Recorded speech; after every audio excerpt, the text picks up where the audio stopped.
Shalom, queridos. Que bom estarmos juntos. Estamos numa jornada desde quarta-feira, veio quinta, sexta, ontem de manhã tivemos o nosso seminário Lealdade e Deslealdade, e foi um tempo muito precioso mesmo. Entendemos que Deus, ele estabeleceu um padrão e ele não muda e nem baixa o padrão. Diga: Deus não muda e nem baixa o seu padrão. Quando Deus criou todas as coisas, Ele observou, Ele avaliou, disse: é bom. Ele viu que era bom, então Ele fez uma avaliação. Nós estamos numa caminhada e numa jornada, e neste mês de agosto temos diante de nós o tema Deus primeiro. Diga: Deus primeiro. E Deus vai ampliar o nosso entendimento. Deus, família e igreja. Muitos de nós nos voltamos para Deus, e alguns de nós negligenciamos família, e alguns de nós nos voltamos para Deus, nos voltamos para a família, mas não entendemos e não compreendemos muito bem o que é ser igreja. Deus, a igreja e a família foi criada por Deus, e assim como a família foi criada por Deus, a igreja também foi estabelecida por Ele, é uma ideia dEle. Então não é do meu jeito, não é do seu jeito, é do jeito dEle. Diga para o seu irmão: é do jeito dEle. Amém? A nossa chamada é para amarmos a Deus sobre todas as coisas. Sobre todas as coisas, Deus em primeiro lugar. A Bíblia diz em 1 Timóteo 5, versículo 8, que aquele que não cuida dos seus, da sua família, ele negou a fé e é pior do que o incrédulo. Aquele que não cuida dos seus, principalmente da sua família, negou a fé. Tem gente que diz que tem tanta fé, que fé se não cuida da família, se não cuida dos seus. A nossa chamada é para amarmos a Deus sobre todas as coisas e amarmos a nossa família com toda a intensidade do nosso coração. Deus não negocia os princípios estabelecidos por Ele para a família. Diga glória a Deus. E a igreja também foi estabelecida por Ele, e o próprio Jesus, Ele amou de tal forma que Ele vai dar a vida. Observe comigo esse texto, que está em Efésios capítulo 5, versículo 25, que fala de um mistério. Efésios 5, 25. O texto diz assim: vós maridos, amai as vossas mulheres, como também Cristo amou a sua igreja e a si mesmo se entregou por ela. É uma recomendação ao marido. Mas no versículo a seguir, 32, ele diz, versículo 32 do capítulo 5: grande é esse mistério, mas eu me refiro a Cristo e a igreja. Quando ele fala do marido e da mulher, ele fala do relacionamento conjugal, mas depois ele vai falar que Cristo amou a igreja e a si mesmo se entregou por ela, e ele fala: grande é esse mistério, mas eu estou me referindo a Cristo e a igreja. Então Deus, família e igreja são inegociáveis. Nós temos na nossa mente informações e concepções a respeito da igreja na questão institucional, e muitos de nós estamos como que frustrados com lideranças evangélicas, e aí nós estabelecemos um padrão, como se aquele fosse o padrão, muitas vezes equivocado. Então nós rejeitamos, negligenciamos a igreja. Mas não importa comportamento de homem equivocado, Deus, Ele é fiel, e Ele estabeleceu a sua igreja, e através da sua igreja Ele manifesta a glória dEle na terra. Diga: através da sua igreja Deus manifesta a glória dEle na terra. Não existe nenhuma outra instituição na terra chamada para o estabelecimento do reino a não ser a sua igreja. Nenhuma outra instituição tem autoridade para expulsar demônios, para curar enfermos, para proclamar o evangelho de Jesus, para dar vista aos cegos. Nenhuma instituição há na terra a não ser a igreja de Jesus.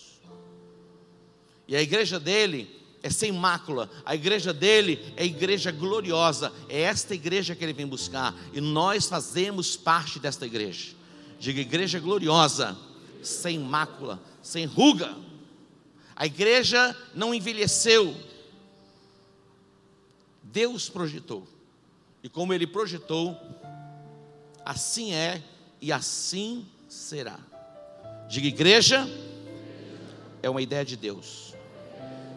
Mateus capítulo 4, a partir do versículo de número 18, Jesus, ele anda ali junto ao mar da Galileia, e ele encontra dois irmãos, um chamado Simão chamado Pedro, e o outro André, e eles lançavam as redes ao mar, pois eram pescadores. Eles eram pescadores, e Jesus está caminhando junto ao mar da Galileia, e Jesus então ele vê Simão chamado Pedro e o seu irmão que lançavam as redes. Versículo 19, Jesus os chama e ele diz: vinde após mim e eu vos farei pescadores de homens. Vinde após mim e eu vos farei pescadores de homens. Jesus é explícito, ele é claro na chamada, desde o começo. Ele não deixa logo para depois, não. Já entra de cara falando: olha, eu tenho uma missão para vocês. A partir de agora, vocês serão pescadores de homens. Então eles começam a caminhar com Jesus, e outros se ajuntam também pela chamada, e vão ser discipulados por Jesus.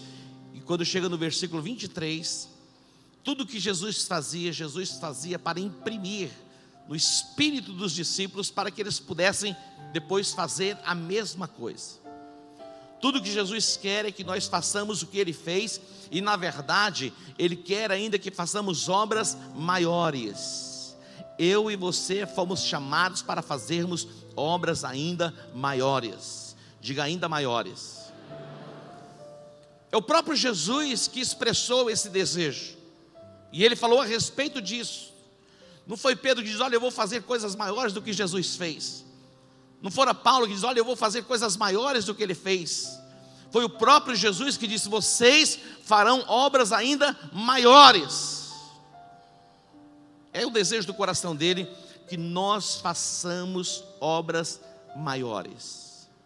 Ele diz assim, diz o texto: percorria Jesus toda a Galileia, ensinando nas suas sinagogas, pregando o evangelho do reino e curando todos os tipos de doenças e enfermidades entre o povo. Jesus, ele percorria, ele era incansável. Diga: incansável. Eu estava observando e conversando com o apóstolo Robert. Impressionante a intensidade dele. Ele estava ministrando aqui, ele ministra 3, 4, 5 horas, 6 horas. Na verdade, o treinamento que eles recebem quando há congressos e conferências em Gana começa às 6 da manhã e vai até às 2, 3 da manhã, com pequenos intervalos. Quer ir para Gana comigo? Ninguém quer ir, né? Começa às 6 da manhã. Para muita gente, isso é um exagero. Não, é treinamento, é aperfeiçoamento para ser e fazer exatamente aquilo que Jesus é e faz. Os discípulos, aonde Jesus ia, eles iam com ele. Jesus pregando o evangelho, eles observando.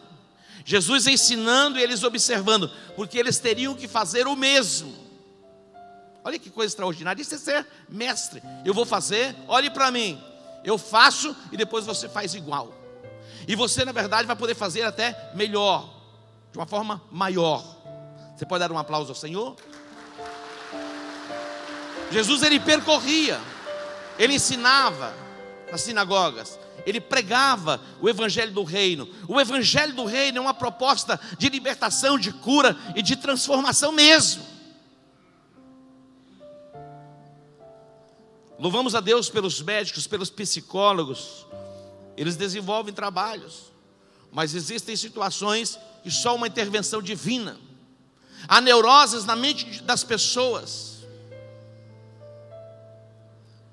há sentimentos muitas vezes que inundam a alma, trazendo perturbação, são enfermidades.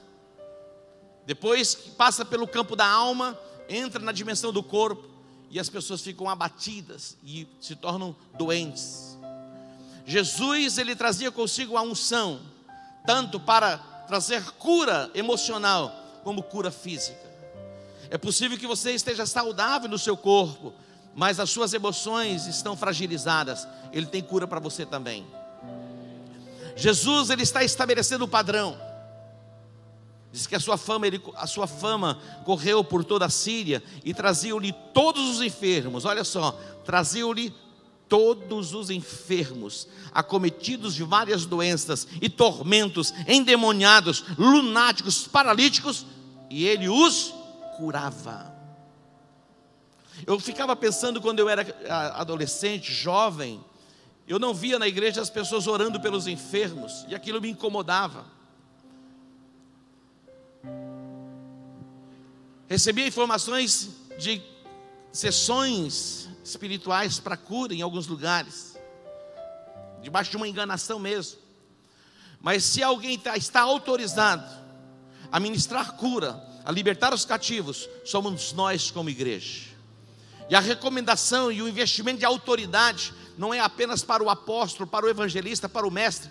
O que nós queremos como igreja é que toda a igreja tenha um entendimento. Aonde você estiver, você pode expulsar demônios, você pode curar os enfermos, você pode neutralizar a ação das trevas e a operação de Satanás.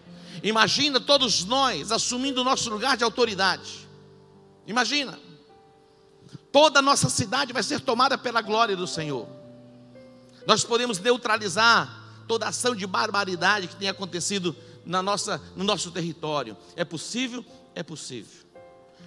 No capítulo 5, aqui no Monte das Bem-aventuranças, Jesus, ele viu as multidões e ele assentou-se e aproximaram dele os discípulos. E no versículo 13, Jesus vai dizer aos discípulos, e ele diz: vós sois o sal da terra. E no versículo 14 ele diz: vós sois a luz do mundo. Vós sois o sal da terra, vós sois a luz do mundo. Mexe com o seu irmão, diga aí: você é o sal, você é a luz. Acorda, desperta. É com você mesmo que Jesus está falando. Somos sal. O sal é o agente que preserva e não deixa degenerar, estragar, apodrecer. Preste atenção, a sociedade ainda está como está, debaixo de um equilíbrio, por causa da presença da igreja. É o sal, está preservando ainda. Então nós precisamos o que? Nos multiplicar mesmo. E no processo de multiplicação, crescimento, frutificação, o sal vai se multiplicando, e o sal vai se multiplicando em toda a cidade. Você não precisa pegar o sal grosso, colocar atrás da porta, que aquele vai curtir o efeito da sua vida. Não é isso não. Eu bem sabia, olha, eu peguei lá o sal, coloquei atrás da porta, surtiu um efeito para expulsar demônio. Não é isso não. O sal somos nós. Você chega, o sal chega. Você chega, a luz chega. Não precisamos acender uma vela, porque a luz somos nós. Imagina, está clareando tudo. O lugar está obscuro. Você chega, tem luz. Eu não estou falando da noite. Eu estou falando de coisas espirituais. Ambientes podem ser mudados, transformados pela nossa presença. É isso que Deus quer. Esse é o padrão divino. Esse é o padrão de Deus. Você é o sal, você é a luz. Diga para o seu irmão: você é o sal, você é a luz. Sal da terra e luz do mundo. Evangelho de Lucas, no capítulo 9 e o capítulo 10, Jesus envia os discípulos para a missão. E ele não os envia de qualquer forma. Ele libera sobre eles poder e autoridade. Diga: poder e autoridade. Observe no capítulo 9, o versículo 1 diz: tendo convocado os 12. Alguém pode dizer assim: apóstolo, eram os 12. Preste atenção. Os 12 está falando de você. A Bíblia é assim. Eu pensei que eram alguns. É para você, diga: é para mim. Se você assumir isso, é para você. Se você não assumir, aí você não vive isso. Jesus chama os 12 discípulos e ele diz: e deu-lhes poder e autoridade sobre todos os demônios. Sobre alguns? Diga não, sobre todos. Para quê? Olha aqui para mim, gente. Tem unção aqui. Vamos lá. Estamos sendo doutrinados, aperfeiçoados. Eu vi algo interessante do apóstolo Robert Dudu. Ele falou, ele não gosta de sushi. Foi forte, né? Quem não gosta de sushi? Você não gosta de sushi? Você vai num lugar que tem sushi? Só sushi? Não. Então para você vir nesta igreja, você tem que gostar desta igreja. Ué, amar a igreja. Diga, eu amo a minha igreja. Diga, eu amo o meu apóstolo, o meu pastor.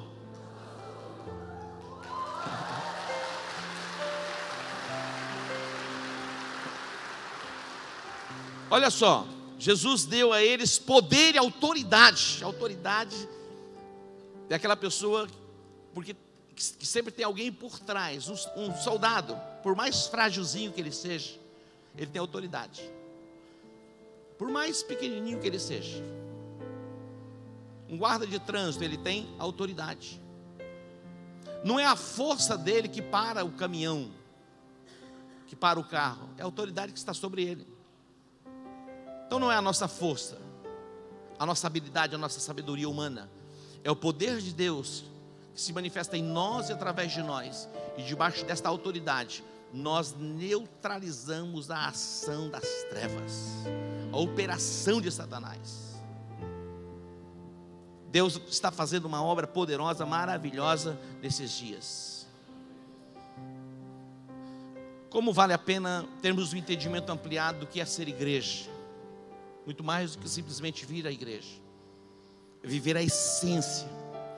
Algumas pessoas, elas têm decorado a terminologia, a fonte da palavra igreja, eclésia, e tem isso, mas na essência não vive e nem sabe o que é. A nossa chamada é para vivermos esta essência de influência, como sal da terra, como luz do mundo, neutralizando, desmantelando, frustrando os planos de Satanás. Mateus capítulo 16, Jesus vai e leva os discípulos dentro do treinamento do discipulado para mostrar o que era a igreja, que estava por ser estabelecida. A igreja ainda não existia, mas ele já estava falando a respeito da igreja. Então ele leva os discípulos para Cesareia de Filipe, a partir do versículo 13. Ele leva os discípulos para Cesareia de Filipe, e lá em Cesareia de Filipe, ele vai perguntar aos discípulos: quem dizem os homens ser o filho do homem? E eles dão uma resposta. Uns dizem ser Elias, outros João Batista, Jeremias, ou um dos profetas. Jesus diz: olha, eu quero saber de vocês, o que vocês pensam a meu respeito? Interessante que muitos de nós não temos coragem de fazer uma pergunta: o que vocês pensam de mim? Mas o próprio Jesus, ele faz a pergunta: quem dizem os homens ser o filho do homem? Então vem muitas respostas, e Jesus diz: eu quero saber de vocês. Aí vem a resposta de Simão: tu és o Cristo, o Filho do Deus vivo. Ele falou: não é carne nem sangue, você está recebendo uma revelação divina. Daí Jesus vai falar a respeito da igreja. Jesus leva os discípulos para um lugar considerado pelos judeus o portal dos infernos, do inferno. Eram os portais do inferno. Ali há até hoje muitas cavernas, e até hoje nós encontramos naquele lugar altares, resquícios de altares que foram construídos a muitos deuses, dentre eles Zeus.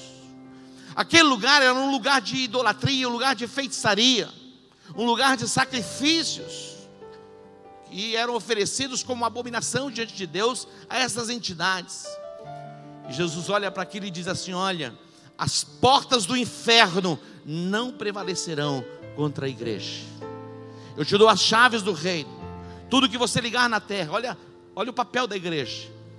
E está dizendo em outras palavras: tudo que vocês permitirem que aconteça, vai acontecer. O que vocês proibirem, está proibido. Tudo que vocês ligarem nos céus, está sendo ligado na terra. O que vocês desligarem nos céus, está sendo desligado na terra. Olha o que ele deu à igreja.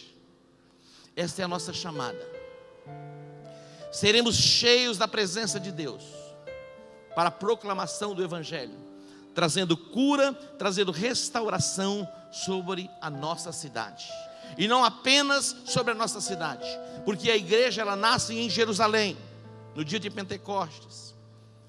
Mas depois vem perseguição. Eles vão para Samaria. Eles saem para a Judéia, Samaria, e a igreja chegou aos confins da terra. Diga, nos confins da terra. E aqui estamos nós. Jesus ele entra em territórios completamente dominados por demônios. Ele diz: passemos para outra margem. Chegou a hora de irmos para outra margem. Mas em Jerusalém, ou ali junto ao mar da Galileia, tudo estava já conquistado. Tudo era perfeito, havia harmonia. Vamos para outra margem. Um território a ser conquistado, a terra dos Gadarenos.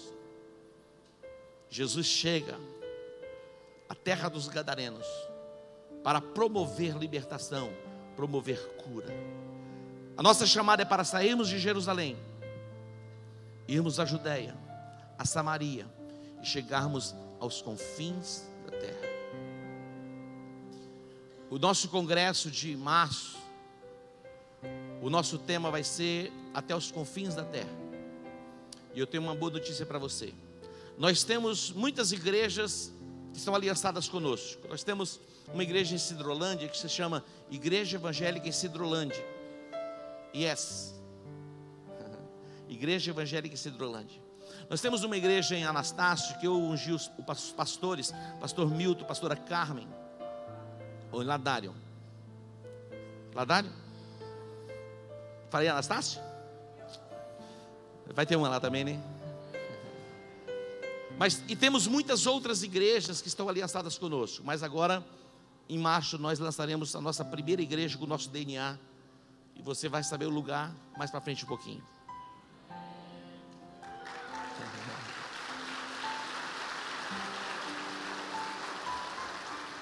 E eu disse: a pessoa que vai para esse lugar vai ter que mudar para lá. Vai ser uma bênção. Tem tanta gente querendo ir. Me envia, apóstolo. Vou enviar aqueles que o Espírito falar para enviar, que tragam sobre si a marca mesmo da lealdade, da perseverança e os melhores. Diga, o melhor. Eu vou dar o meu melhor. E aí agora virou um negócio doido. Quem vai entender um negócio desse? Porque Deus deu o seu melhor. Mas o meu melhor não é apenas um ou dois. Eu tenho aqui muitos que são os melhores para serem enviados, mas com o nosso DNA, como diz o Robert Dudu, com a nossa cor, com a nossa identidade, que fala a nossa língua. Por quê? Quando uma pessoa entrar numa igreja, seja onde for, não vai identificar quem nós somos pelas cadeiras, pela cor, não, vai nos identificar pela linguagem. É a linguagem da família. Nós somos uma família, alinhados na linguagem, para a tomada da cidade e para a tomada das nações. Diga, está chegando o tempo. Interessante, algumas coisas extraordinárias estão acontecendo. As portas do inferno não prevalecem contra a igreja. Prepare aqui algumas imagens.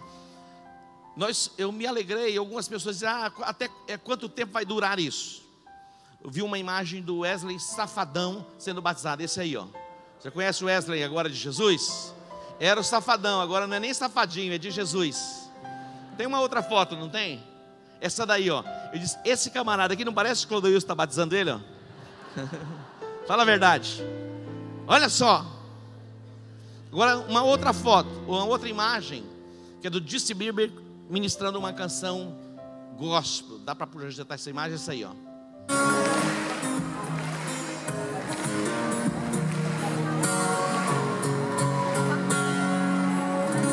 I will sing your love forever.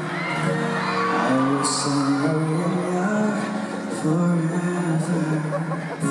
I will sing your love forever. I will sing your love forever. Over the mountains and the sea, your river runs your love for me. And I will open up my heart and let you hear me set me free. I'm happy to be in the truth, and I will gladly lift my hands. Tá bom aí, olha só. Tem mais uma imagem que não está aqui, que eu vi também, de um batismo. Até o goleiro do Corinthians foi batizado, o tal do Cássio. Ó, presta atenção. Você pensa que a pressão sobre Justin Bieber, o Hélito Safadão, ou Safadinho de Jesus agora, imagina o nível de pressão. Algumas pessoas já estão pensando, quero ver quanto tempo vai durar. O menino cancelou 14 shows programados no mundo. Está sendo criticado assim de uma forma veemente pela mídia. Os empresários dele estão querendo morrer, de raiva. Então ele precisa da nossa oração. Quando se houver um deslize, ore por ele, profetize sobre a vida, ao invés de criticá-lo. Isso é ser igreja. Imagina o golpe no inferno. Tem gente que não é nada e vive metida a besta, não consegue renunciar ao sexo antes do casamento. Imagina renunciar a isso por Jesus. Isso sim é uma chamada divina. Essa é a nossa chamada.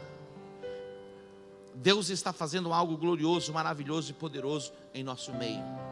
Quem tem olhos para ver, verão. Que Deus, pelo Espírito Santo, abra os teus olhos. Há tantos encantamentos e seduções e fascinações deste mundo, mas nada vale a pena.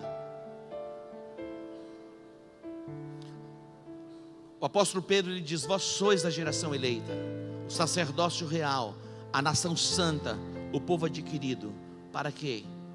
Para anunciar as grandezas daquele que vos chamou das trevas para a sua maravilhosa luz. Vós sois a geração eleita, sacerdócio real, nação santa, povo adquirido. Jesus, depois que ele foi traído por Pedro, ele foi crucificado, ele vai ao encontro de Pedro, porque ele amava Pedro. E diz: Pedro, você me ama? Ele diz: eu te amo. Passa um pouquinho, Jesus volta e diz: Pedro, você me ama? Ele já um pouco aborrecido diz: lógico, eu te amo, o senhor sabe. E vem a terceira vez: Pedro, você me ama? O senhor sabe todas as coisas, o senhor sabe que eu te amo. Ele falou: então faz o seguinte, se você me ama, apacenta os meus cordeirinhos. Se você me ama, faz alguma coisa. O que nós temos feito pelo reino? Queremos tudo de Deus, e na verdade Deus tem sido tão generoso para conosco. Deus tem sido generoso para conosco. Estamos no reino da luz. As trevas foram quebradas na nossa vida. Verdadeiramente fomos libertos, fomos curados, fomos restaurados. Temos visto a ação de Deus trazendo paz, alegria, prosperidade sobre as nossas vidas. Eu quero deixar você com esta pergunta, a mesma pergunta que Jesus fez para Pedro: você me ama? Que amor é esse que nós não conseguimos falar dele? Que amor é esse que nós não conseguimos abrir as portas da nossa casa para apacentar pessoas? Estamos tão envolvidos com o nosso egoísmo, com as nossas questões pessoais, os nossos alvos e as nossas metas. Tudo isso é importante, mas muitas vezes negligenciamos aquilo que foi estabelecido pelo Pai. Há um padrão divino, há uma forma de ser igreja. Não é do nosso jeito, é do jeito dele. Você me ama? Vem aqui, pessoal do louvor, nós vamos ministrar uma canção. Depois o coral vem, para a gente avançar um pouquinho, por causa do tempo. Mas eu quero que você reflita a respeito disso. O quanto temos sido abençoados, o quanto Deus já fez por nós. A Bíblia diz que Ele nos amou de tal maneira que Ele deu o seu Filho unigênito. Ele deu o seu Filho. Que haja expressão de gratidão no seu coração. Queridos, nós queremos conquistar Campo Grande, e nós vamos conquistar Campo Grande. Você me ouviu? Nós vamos fazer o que tem que ser feito, sermos incansáveis, comprometidos de dia e de noite, até vermos a nossa cidade rendida e prostrada aos pés de Jesus. Ele conta com você. Preste atenção, não se importe com o que as pessoas pensam a respeito da igreja. Não importa. Viva a essência da igreja. Deus em primeiro lugar, família, e Ele estabeleceu a igreja. É um mistério, grande esse mistério, mas Ele diz, Ele fala a respeito da igreja e Cristo, o quanto Ele amou e deu-se a si mesmo.